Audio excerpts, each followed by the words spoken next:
Greetings fellow gorehounds and welcome back to another Blood Splattered vlog. So Green Room is a movie that I've been hearing a whole lot of amazing buzz for this entire year. Like my social media feeds has just been positive review after positive review, and on top of that, some really legitimate filmmakers were chiming in saying it was one of the best movies of the year. So I was like, holy shit, I definitely need to see this. Plus, I found out that it's a movie set in the fucking punk scene, which is definitely something up my alley. So this weekend, I finally got a chance to watch it, and holy shit, now that was a fucking movie. Like, I know my last few reviews have been pretty fucking positive, but this movie, like, I have no complaints. This movie is just so perfectly intense and thrilling and exciting and cold and brutal and dark and nihilistic. I fucking love it! And on top of that, every performance in the movie is fucking spectacular. And I'm not just talking about the standouts like Anton Yelchin or fucking Patrick Stewart. Everyone, including a lot of the minor roles, are not only just amazingly acted, they're also fantastically written. Everyone is three-dimensional and no one feels like they're just like a hollow shell for the sake of the movie's cannon fodder. On some level, you're supposed to understand almost all of them. And that's quite a feat given that some of the characters in question are fucking neo-Nazis. But without getting into spoilers, I should probably tell you that the premise of this movie is essentially about a punk band who scores this really shitty gig at this fucking neo-Nazi underground punk club, end up flat out witnessing a murder, and then of course find themselves locked in the green room with the fucking neo-Nazis banging at the door trying to kill them. So essentially, it's a really simple standoff movie, but done amazingly well. Oh, and I should probably mention, for those of you who aren't aware of what a green room is, what a green room is essentially the waiting room for like a band or a performer before a performance. Which makes a lot of sense because the nature of a green room is they usually only have one entrance. So it's actually a really ingenious location to set a thriller like this. And one thing I really like about this movie is it does a really amazing job of making the characters not stupid at all. They essentially try everything that I could think of while I was watching the movie to get out of this situation, and they actually wrote some pretty logical reasons why not all of those are gonna work. Like, I swear, the writers of this movie fucking thought of everything, and I appreciate that. And I also like that the neo-Nazis aren't portrayed as complete idiots either, because even they, much like us, are thinking of the many ways someone might try to leave that room. So what you have is this back and forth, ever-escalating situation that ultimately leads to the inevitable conclusion, which I am not gonna spoil. But I think the thing that I love the most about this movie is how cold it is. Like, the film itself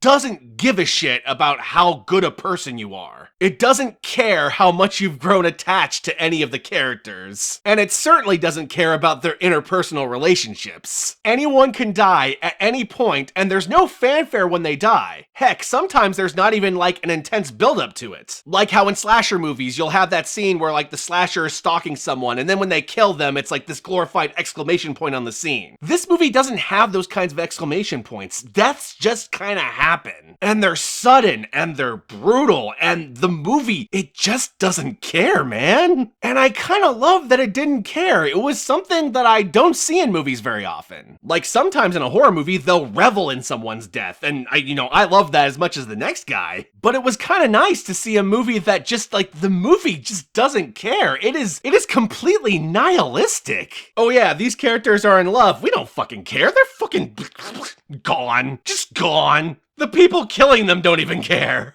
And there isn't even enough time for the characters themselves to fucking, like, even let that sink in because they gotta survive. And I also love that I actually didn't know who was gonna survive this thing, if anyone at all. Which was also kinda nice because I couldn't actually predict some of the things that were gonna happen. Some of it I could, but not all of it. And I just can't fucking believe how engrossed in this movie I was. And the other thing I really like about this movie is that it actually has a super threatening villain. Patrick Stewart in this movie is fucking terrifying. So many movies these days have just these villains that are just kind of pathetic and not really scary or intimidating, and I don't even care to see the hero win because of course the hero's gonna win. They're fucking useless. And goddamn, it was just nice to have a movie with a villain I was actually scared of. Plus, holy shit, this movie captured the punk aesthetic better than any movie I've ever seen. And I'm not talking about like the fantasy punk aesthetic. That has been captured by many movies really well. I mean the reality of the aesthetic, dynamic, what it's like to be in one of those clubs. Like, the production designer fucking knocked it out of the park with this movie. Granted, in the clubs that I went to when I was a teenager, they were a lot less neo-Nazi, but outside of that, the kind of underground, just fucking like shady as fuck and grimy as shit club that they played in this movie felt very much like some of the clubs I used to go to when I was a teenager. God, like, I don't even want to go to the spoiler section for this movie because I feel like even watching a trailer is seeing too much. I've told you the premise, and you've probably heard of the premise if you've heard of this movie before. That's all you need to know. So find yourself a copy of this movie, watch it, bring some friends, and just make it a huge experience because this movie needs to be seen by the most amount of people as possible. Because I'm not joking when I say that this is definitely in my top 5 of the year. So unless 5 movies come out before the end of the year that blow it out of the water, which is fucking unlikely, this is definitely going on my end of the year list. Because god